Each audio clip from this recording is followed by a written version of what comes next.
ہر طرف اس میں محمد کا اجالا دیکھا۔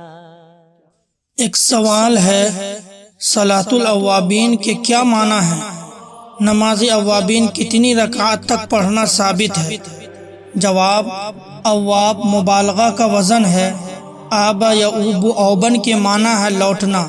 مشہور دعا ہے آئبون تائبون، یعنی ہم اپنی وطن کی طرف لوٹنے والے ہیں اور توبہ کرنے والے ہیں۔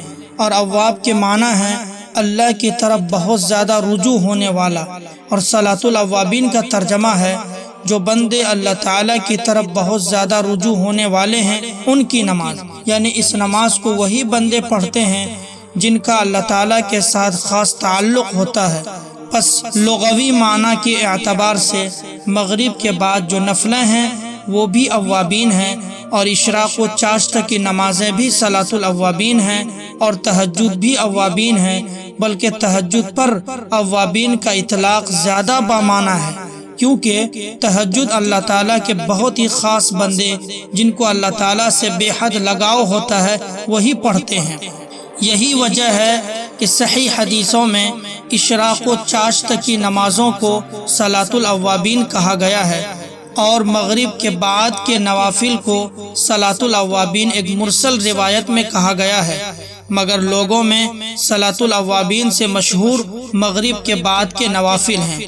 جناب رسول اللہ صلی اللہ علیہ وسلم کا ارشاد ہے کہ جو شخص نماز مغرب کے بعد 6 رکعت اوابین کی نماز پڑھے گا اور ان کے درمیان کوئی غلط بات زبان سے نہ نکالے گا، یہ 6 رکعت ثواب میں ان کے لیے 12 سال کی عبادت کے برابر قرار پائیں گے۔